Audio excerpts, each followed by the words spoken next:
How confident are you that baseball will finish the season?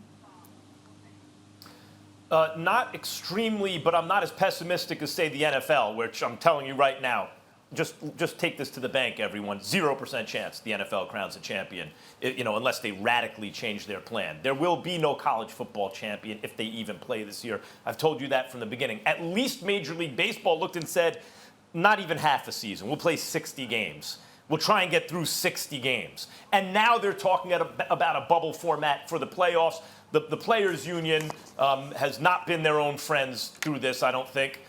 Jeff would know better than I, but the way it's been reported, and I understand that the owners never really fostered a trusting relationship with the players, having robbed and cheated them through the years, lied about it constantly, been hit with collusion and lost collusion cases to the tune of hundreds of millions of dollars. So I get it, but in this case, the players were really dumb. They should have been much smarter than they were. And by the way, Clevinger, I think I read this in your article, Jeff, said a month ago something like, hey, we're not going to run to daddy about this. It's not going to be that sort of thing where we involve the executives. We're going to, police ourselves in-house because that adds accountability. Dude, you're saying this and then you're going out and failing to police yourself. That's why that police yourself BS is what I just said it was in baseball. It frequently is. This was very irresponsible but predictable. Of course you need some kind of bubble or at least pseudo-bubble protocol.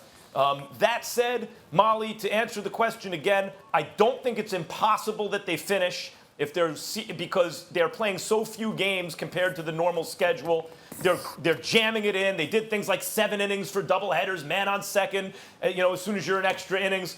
So they have a chance to finish, particularly since they seem to be willing to review and change major issues like a bubble for the postseason midstream. I'm not optimistic, but I wouldn't rule it out.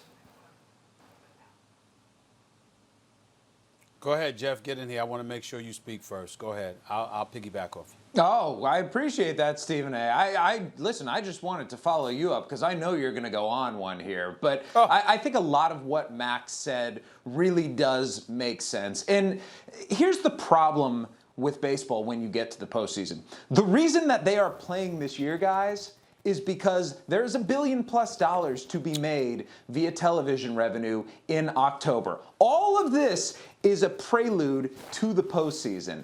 And so you need sanctity in October. You cannot have a Marlins type situation. You cannot have a Cardinals type situation. They've got days to make up during the regular season. In the postseason, there are not any days to make up. So if you have an outbreak on, say, the New York Yankees, are you telling me that Major League Baseball is suddenly going to just say to the Yankees, nah, you guys are out. We can't make up these lost games, so you have to forfeit and you're done with the play. Clearly, that's not going to happen. Whether it's in LA, whether it's in the Chicago area, whether it's in New York, there are different possibilities that are being discussed right now by Major League Baseball. These are preliminary discussions, but they are going to get serious soon because MLB understands something very unequivocally. If it does not have a postseason bubble this year, it is running the risk of its entire playoff structure being null and void. And that is just something that it's not going to put itself in a position to have. Well, I was of the mindset that the baseball season was in imminent danger and it was on the verge of being canceled after the Miami Marlins, like 17 or 18 players tested positive, and then that was followed up by the St. Louis Cardinals. We understand that. So the MLB made some modifications. It seemed to be working to some degree. And then we get to this, and I got to admit to you, I disagree with Chipper Jones. And guess why I disagree with Chipper Jones, Jeff? I don't think he was hard enough at all. To say they were selfish doesn't even begin to explain. Let me make sure, because I want to make sure. Plesac, is that how you pronounce his name? Plesac or Plesac? What is it? Plesac. I want to make sure I got the Plesac. Plesac, right? Who's that? Think Dan about Plesac's this, y'all. nephew, right, Jeff?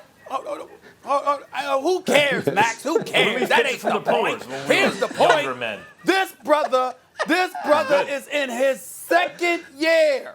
His second year in the Major League Baseball. You're a puppy in this business, and you violate rules already?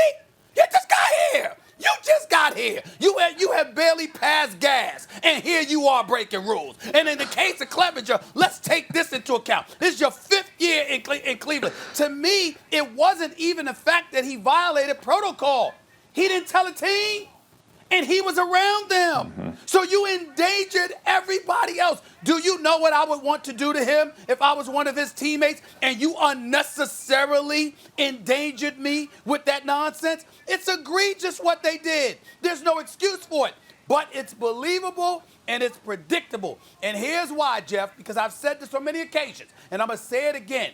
Notice how there's a bubble with Major League Baseball. There's a bubble with the National Hockey League. Everybody's talking about how the NFL ultimately will have this bubble, some kind of bubble format. Maybe not in one place, but they'll be restricted to some degree.